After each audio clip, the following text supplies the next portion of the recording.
आपल्या प्रभागातल्या बिल्डिंगा वगैरे पाडल्या गेल्यात कंस्ट्रक्शन मध्ये, याबद्दल काय? आता माझ्या प्रभागाची सुरुवातच येत नाही. माझ्या प्रभागाची हाल तुम्ही बघता, जिथून सुरुवात आहे, जे संभाजीनगरचं नाक आहे, आपण जे म्हणतो जालन्याहून येताना, बेडून येताना, तिथले हाल बघाय. हे कोणी केले? प्रशासनाने केले, तिथल्या प्रतिनिधींनी केले. तुम्ही बिल्डिंग बघू शकता. ही जी बिल्डिंग आहे का, यांना विचारा त्या मालकाला जाऊन त्यांनी किती कर्ज, किती लोन करून ती बिल्डिंग बनवलेली आहे. आणि दुसरं पॉईंट दाखवतो, ही जी डिवायडर आहे का, ह्या डिवायडरच्या 12 ते मी आहे ना, हे जे आपण दुभाजक म्हणतो रस्त्यावरलं डिवायडर, याच्यासाठी मी कमीत कमी 2 वर्षांना पाठपुरावा करतोय. तुम्ही जर पुढे गेले ना प्रभागामध्ये, त्याच्या दुभाजकाची उंची आणि रोडची उंची, हाईट जे म्हणतो, ती सारखी झालेली. लोक कुठूनही गाड्या टाकतात आणि रोज 2-3 ॲक्सिडेंट होतात. आणि जवळपास जिथं शहर आहे, समजा जिथं वस्ती आहे, तिथं ती जाळी पाहिजे ना आपल्याला. जी दुभाजकावर ही जी जाळी बसवली असते का, ही पाहिजे, ही सुद्धा नाही. हे तर हे कधी पाडण्यात आलं? जवळपास ऑगस्ट महिन्यात पाडण्यात आलं. हां, तुम्ही बघा, आम्हाला काय सांगितलं, विकासाच्या नावावर इथं ट्रॅफिक जाम होतं, असं होतं तसं होतं, आणि त्यांनी सरळ सरळ आम्हाला सांगितलं अतिक्रमण आहे. हे अतिक्रमण नाही आहे आमचं. दादा, हे किती वर्षानं हे बिल्डिंग तुम्ही सांगा, तुमच्या अगोदरपासून आहे? गावामध्ये ज्यावेळेस प्लॉटिंग पडली, त्यांनी बिचारे विकत घेतले आणि त्याच्यावर आपली घरं बांधली. आणि यांनी जे स्मार्ट सिटीच्या नावाखाली, विकासाच्या नावाखाली यांना नोटीस न देता, मोबदला न देता बुलडोजर आणलं, त्यांना जमीनदोस्त केलं. बरं, केलं तर केलं. आता तुम्ही त्यांना नुकसान भरपाई दिली नाही. दुसरी गोष्ट, पाडून काय उपयोग झाला? किती महिने झाले त्याला? रोड नाही, कधी करणार? दुसरी गोष्ट, पाणी ड्रेनेजयुक्त पाणी येतं, त्याच्यावर किती वेळेस वेळोवेळी कंप्लेंट करून ते सुद्धा कामं होत नाही. स्मशानभूमीत गोरगरीब जनता ज्यावेळेस स्मशानभूमीत येते, त्यावेळेस प्रेत जाळण्यासाठी जे आपल्याला सरपंच पाहिजे, तिथं आणखी पैसे वसूल केले जाते. त्याचा काही रेट नेहमी महानगरपालिकेत 2-3 वेळेस कंप्लेंट केली. तो एक मोठा प्रॉब्लेम आहे. कारण हे सहज हे लक्षात येत नाही. पण ज्यावेळेस आपण तिथं जातो, लोकांचे फोन येतात, लोकांचे काम, ज्यावेळेस तिथं पैसे मनमानी कारभार चालू आहे, कोणी त्याच्यावर नियंत्रणच नाही. आणि रस्ते, गावातील एकही रस्ता सोयीचा नाही. तुम्ही येऊन पहा, आता हे इथून सुरुवात झाली. आता हे तुम्ही अवस्था बघता यांची. आता यांनी कुठं जावं? तुम्ही विकासाच्या नावावर त्यांना नोटीस द्यायला पाहिजे होती, त्यांना मोबदला द्यायला पाहिजे होता. ते रस्त्यावर आले, त्यांचे धंदे गेले. ते या लोकांना कोणाकडे जावं? गव्हर्नमेंट याच्याकडे लक्ष द्यायला तयार नाही.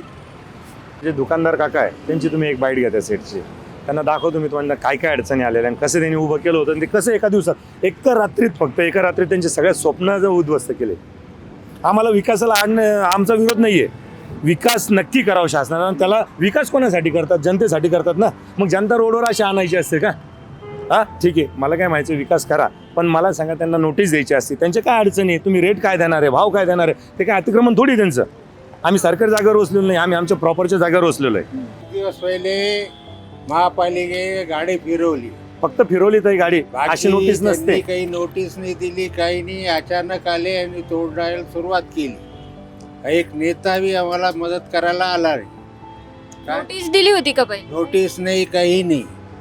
काय अचानक मग त्यांनी आम्हाला येऊन तोडफोड केली. जसे पोलीस लोक गाडीवर सांगतात का ताई, का अलाउन्सिंग करतात, तशी अलाउन्सिंग. मला सांगा, ही कोणती पद्धत असते पाडायची?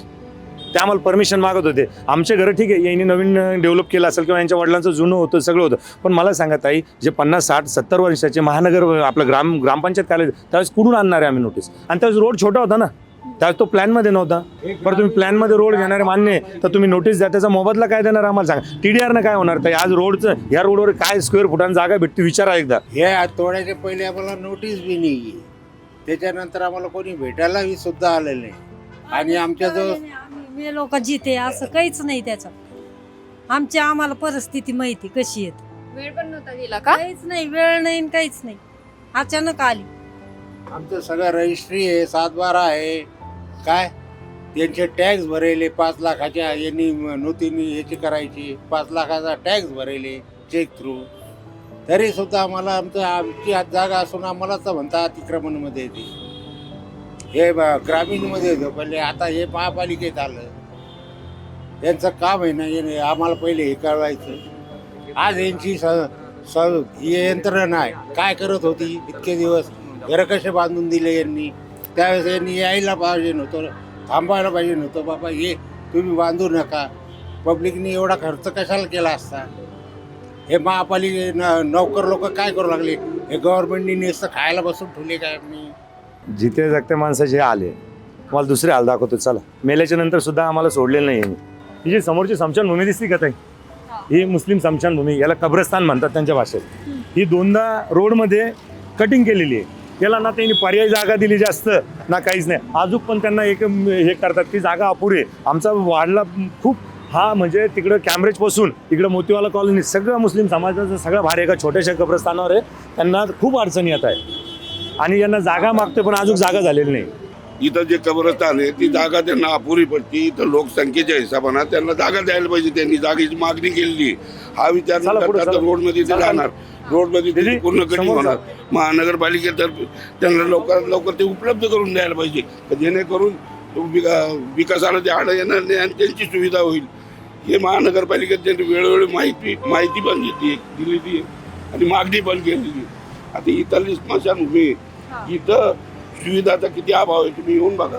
आणि दुसरी गोष्ट मी तुम्हाला ते सांगितलं की इथं येणाऱ्या पब्लिककडून कोणत्याही येणार पैसे घेतले जातात. त्याला असं कधी नियमच नाही 1000 घ्यायचे की 2000 गव्हर्नमेंटनं सुविधा दिली होती का आपल्याला जे दरिद्र रेषे खालील ज्यांच्याकडे पिवळं राशन कार्ड आहे त्यांना फ्रीमध्ये अंत्यविधी, म्हणजे त्यांच्या अंत्यविधीचं सामान म्हणजे काय, त्यांना हे करणं, जाळण्यासाठी लागणारे लाकडं किंवा ते गट्टू देतात, आता ते फ्री होते.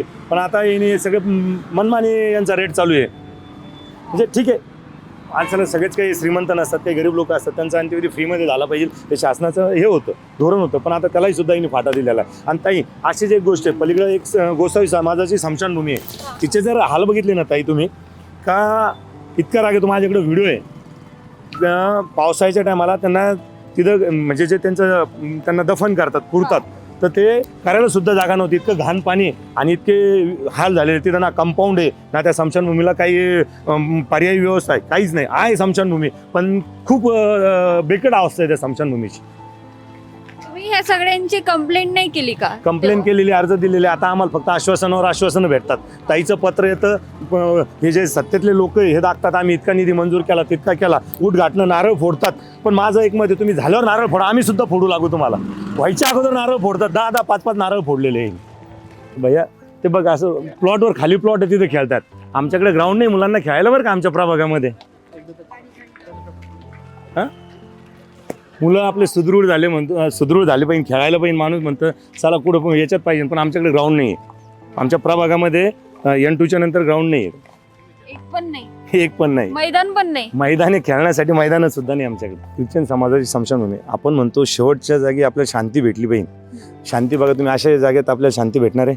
ताईमध्ये बघ दादा, कॅमेरा बघ कशी जागा अवस्था झालेली आहे. बाकीच्या काही ठिकाणच्या स्मशानभूमी असे आहे का माणूस तिथं जाऊन बसू शकतं निवांत, इतक्या सुंदर आहे. पण चिकलठाणचे हाल बघा.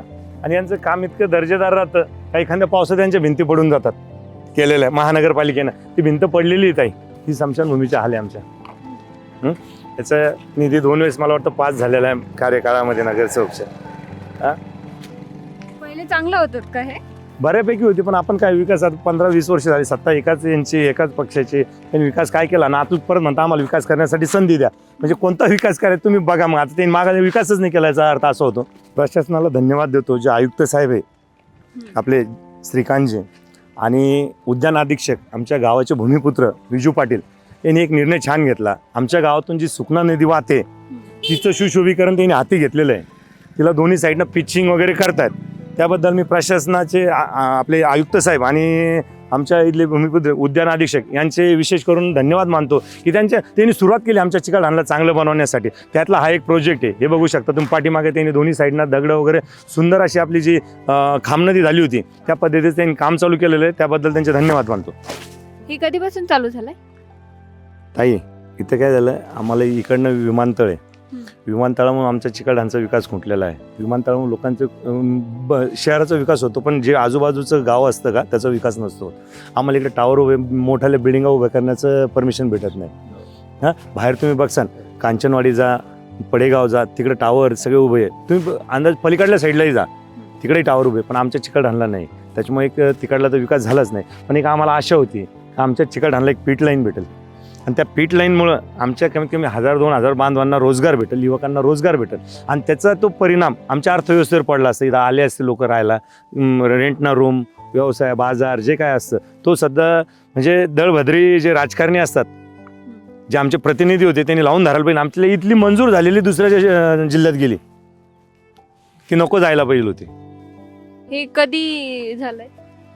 खरं तर जेव्हा विमानतळ जेव्हा प्रस्थापित झाले त्या अनुषंगाने जो विकास व्हायला पाहिजे होता चिकलठाणा गावाचा तो त्या अनुषंगाने झाला नाही. जसं भाऊनी सांगितलं की आपला जो टावर्स मीन्स जे बिल्डिंग्स आहेत त्यांना FSI कमी दिलेला आहे, कोणाला G+1च्या वरती परमिशन नाही आहे.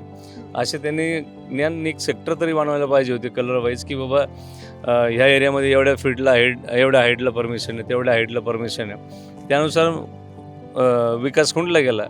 आणि राहिला विषय पिट लाईनचा, जेव्हा पिट लाईन पूर्ण सँक्शन झाली, बेरोजगारी वाढत चालली आहे. त्यानिमित्ताने बेरोजगारी कमी झाली असते.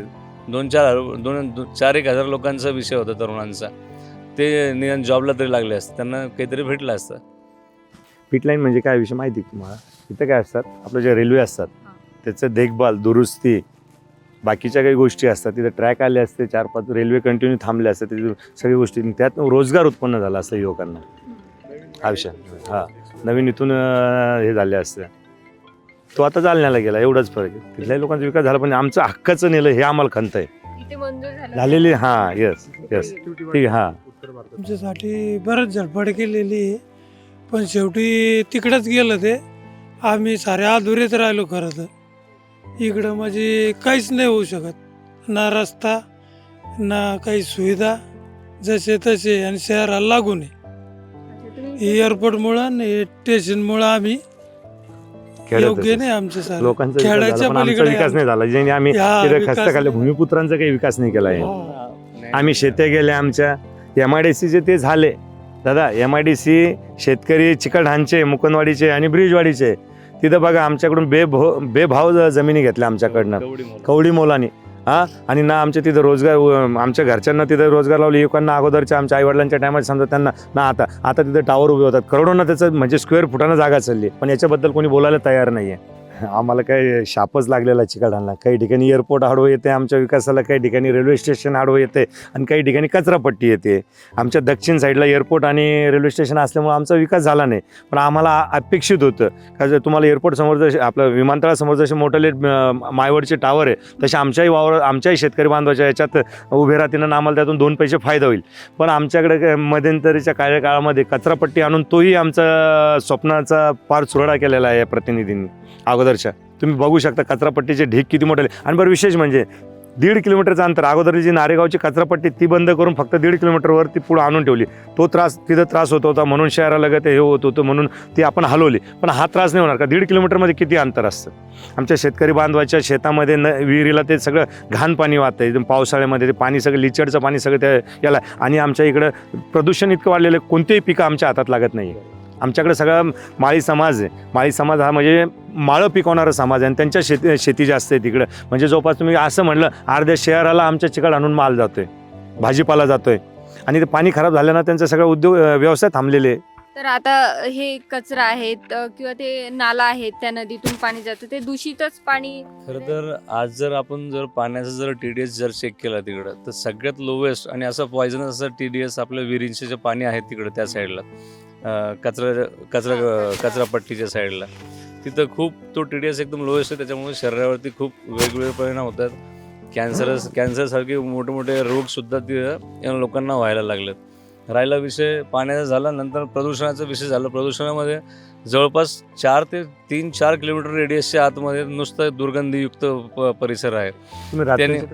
त्यांनी जवळपास समजा जो त्या स्मेलमुळे त्या प्रदूषणामुळे आहे ना, घरातले जे भांडे असतात पिवळे पडतात. आता एक सोपं सांगायचं म्हणलं, महिलांच्या पायात जे चेन वगैरे असतात ते सुद्धा काळे पडतात. एवढी हवा दूषित आहे त्या साईडचे. त्यामुळं त्या जे पूर्वीचे जे प्रतिनिधी होते त्यांनी काय केलं आहे, त्यांचं सेटलमेंट केलं आहे, आणि सेटलमेंटच्या हिशोबाने आमच्या चिकलठाणा गावावरती आणि एकदम अत्याचार केला आहे. तो अत्याचार मिटवण्यासाठी आम्ही प्रयत्न करतोय. लवकरात लवकर ती जी कचरापट्टी आहे ती कचरापट्टी आम्ही शिफ्ट करायचा प्रयत्न करू. पण हे समस्या तर बघितल्या, तर आता तुम्ही निवडून आले तर काय विजन घेऊन चालणार? मी तुम्हाला दाखवलं येताना. सगळ्यात पहिले प्रॉब्लेम होता अतिक्रमणाचा. इकडे बघा, पाडलं त्याला आम्ही काही करू शकत नाही. पण आम्ही त्यांच्यासाठी ज्या बांधवांच्या जागा घेतल्या त्यांनी, जोपर्यंत ते आम्हाला तिथला मोबदला देणार नाही तोपर्यंत आम्ही त्यांना 1 इंचही काम करू देणार नाही. हे आमचं पहिलं विजन राहील. दुसरं विजन तुम्ही बघितलं, स्मशानभूमीचे वगैरे तुम्हाला बघितले प्रॉब्लेम, तिथले आम्ही ते आल्याच्यानंतर सॉल्व्ह करणार. म्हणजे ती स्मशानभूमी सुसज्ज आणि अशी सुंदर अशी स्मशानभूमी बनवणार आहे का तिथं लोकांना घंटा 2 घंटे बसा वाटलं पाहिजे, त्या जाऊन असं थांबता आलं पाहिजे. आणि तिसरा पीट लाईनचा तर आम्ही आता तुम्ही गेलेलेच आहे, ते आम्ही काही करू शकत नाही. पण दुसरं एखादं आमच्याकडे काय आणता येईल का तिथं आम्हाला रोजगार उत्पन्न करता येईल, तो आम्ही घेऊन चालणार त्याच्यासाठी. आणि राहिला कचरापट्टीचा विषय, कचरापट्टी आम्ही हलवणार म्हणजे हलवणार. आमच्या शेतकरी बांधवाचं नुकसान होऊ देणार नाही. ठीक आहे, आमचाच कचरा आहे, तो आमच्या शहराचा कचरा आहे आणि तो टाकावाच लागणार आहे. आम्ही त्याला म्हणणार नाही, त्यांना हे नाही करणार. पण अशा ठिकाणी टाका का जिथून त्यांना कोणाला त्रास होणार नाही त्या गोष्टीचा. 10-5 किलोमीटर लोकांना काहीच त्याचं हे होणार नाही, त्याच्यासाठी आम्ही प्रयत्न करणार.